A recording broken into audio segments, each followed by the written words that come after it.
Praise the lord. అందరికీ వందనములు. అందరూ ఎలా ఉన్నారండి? బాగున్నారా? మీ అందరికీ కూడా క్రిస్మస్ శుభాకాంక్షలు. దేవుడు మిమ్మల్ని దీవించి ఆశీర్వదించును గాక. ఈ క్రిస్మస్ ఉదయాన్న మరి ఇలా నిద్ర లేవగానే దేవుడితో మనం గడపడానికి, దేవుడితో మాట్లాడడానికి, దేవుడిచ్చిన కృపకే దేవుడికి మహిమ కలుగును గాక. ఈ ఆనంద మాసంలో ఈ నెలంతా కూడా మరి క్రిస్మస్ పండుగల్లో చాలామంది పాలు పంచుకొని ఆయన యొక్క మహిమను చాలామంది పొందుకుంటున్నారు. దేవుడికి మహిమ కలుగును గాక.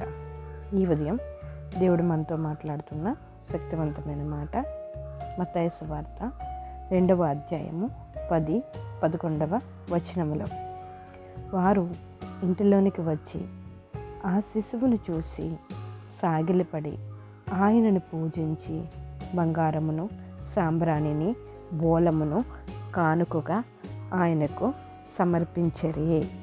ఆమేన్.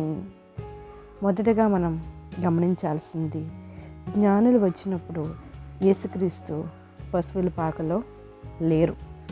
జ్ఞానులు వచ్చింది పశువుల పాకలోనికి కాదు. మరియు ఆ నక్షత్రము జ్ఞానులు నడిపించింది యేసు ఏ ఇంటిలో ఉన్నాడో ఆ ఇంటికి. జ్ఞానులు యేసు ఉన్న ఇంటిలోనికి వచ్చి ఆయన ఎదుట సాగలపడి ఆయనను పూజించిరి. అది యేసు ఉన్న ఇల్లు. ఆ రోజు యేసు ఏ ఇంటిలో ఉన్నాడో ఆ ఇంటిలో ఆరాధన జరిగింది. క్రిస్మస్ అనగా క్రీస్తు ఆరాధన, అనగా క్రీస్తును ఆత్మతోనూ సత్యముతోనూ ఆరాధించడమే నిజమైన క్రిస్మస్. ఈ ఉదయకాలం దేవుడు మాట్లాడుతున్నారు. క్రీస్తును ఆత్మతోనూ సత్యముతోనూ నిజముగా ఆరాధించడమే నిజమైన క్రిస్మస్.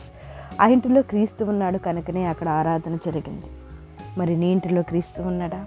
క్రీస్తును ఆరాధించే సమయం నీ కుటుంబానికి ఉన్నదా?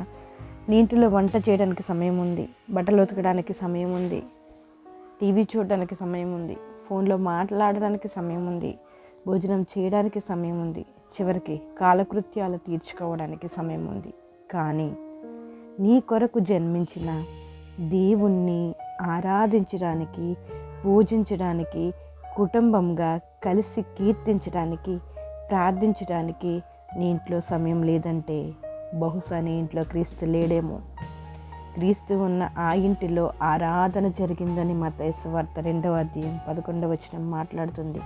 మరి నీ ఇంటిలో ఎందుకు జరగడం లేదు? బహుశా నీ ఇంటిలో జరగకూడని కార్యములు జరుగుచున్నావేమో. అనేక భార్యాభర్తల మధ్య కొట్లాటలు, తగాదాలు, పొద్దస్తమానము అత్తాకోడల మధ్య జగడాలు, ఇవన్నీ జరిగే ఇంటిలో క్రీస్తు ఆరాధన జరగదు. సమాధానం లేని కుటుంబంలో సమాధానమునకు కర్త అయిన దేవుడు నివసించలేడు. ప్రభువైన క్రీస్తు ఈ లోకంలో జన్మించిన అతి ప్రాముఖ్యమైన ఉద్దేశము సమాధానము అనుగ్రహించడమే కదా.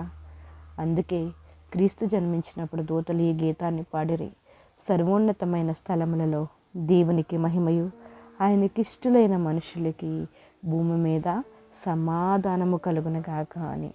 ఆమేన్.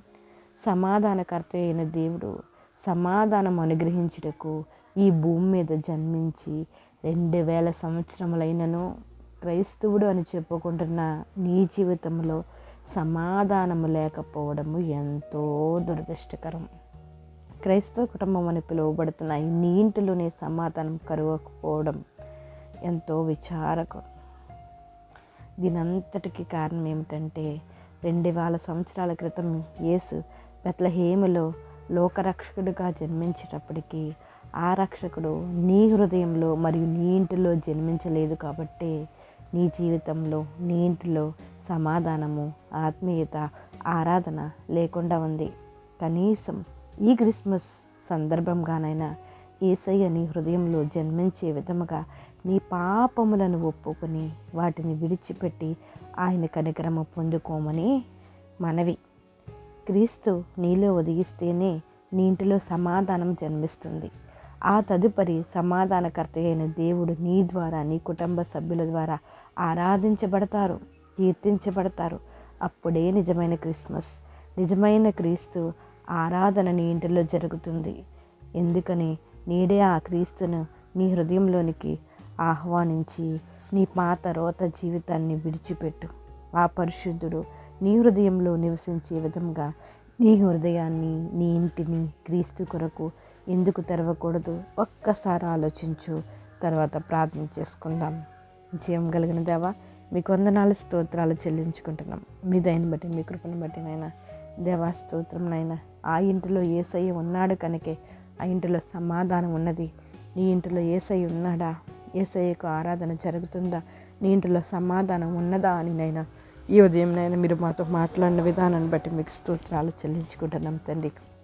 ఈ ఉదయకాలం ఈ వాక్యాన్ని వింటున్న ప్రతి ఒక్కరి ఇంటిలో, హృదయంలో మీరు జన్మించినట్లు సహాయం చేయండి. యేసయ్య మా ఇంట్లో ఉంటే మాకు సమాధానం కలుగుతుంది తండ్రి. ప్రభువా, మీకు వందనాలు. సమాధానకర్త అయిన దేవా, మా ఇంట్లో మీరు ఉదయించండి తండ్రి. మీకు స్తోత్రాలు. మీరు మా ఇంట్లో ఉండండి ప్రభువా. మీకు వందనాలు, స్తోత్రములు చెల్లించుకుంటున్నాం. ఈ ఉదయకాలం ఈ ప్రార్థనలు ఏకీభవిస్తున్న ప్రతి ఒక్కరి ఇంట్లో మీరుండి వారి ఇంట్లో సమాధానాన్ని అనుగ్రహించండి. బలహీనంగా ఉన్న వారిని బలపరచండి. ఆరోగ్యాలు దయచేయండి. ఇబ్బందుల్లో ఉన్న వారిని నేను ఒక్కసారి జ్ఞాపకం చేసుకోండి తండ్రి. వారి మీద కనికరాన్ని మీరు చూపించండి తండ్రి. జ్ఞానాన్ని అనుగ్రహించండి. చదువుతున్న వారికి సహాయం చేయండి. చిన్న బిడ్డ మొదలుకుని వృద్ధుల వరకు మీ కాపుదల కృప అనుగ్రహించి నిజమైన క్రిస్మస్ వారి జీవితంలో, వారి ఇంటిలో ఉండినట్లు మీరు సహాయం చేయండి తండ్రి. దేవా, ఆత్మతోనూ సత్యంతోనూ మిమ్మల్ని ఆరాధించే కృప మా అందరికీ కూడా మీరు అనుగ్రహించండి ప్రభువా. మీరు మా ఇంటిలోనైనా ఒదిగిస్తేనే మాకు సమాధానమునైనా జన్మిస్తుంది తండ్రి. దేవానికి వందనాలు.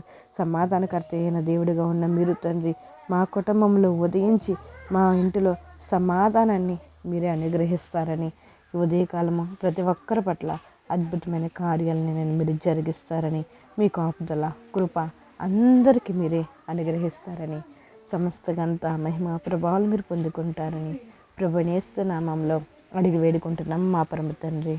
ఆమెన్. Praise the lord. అందరికీ వందనములు. దేవుడు మిమ్మల్ని దీవించి ఆశీర్వదించునుగాక. మీ అందరి హృదయంలో ప్రభు జన్మించి మీ ఇంటిలో సమాధానము అనుగ్రహించబడునుగాక. ఆమెన్.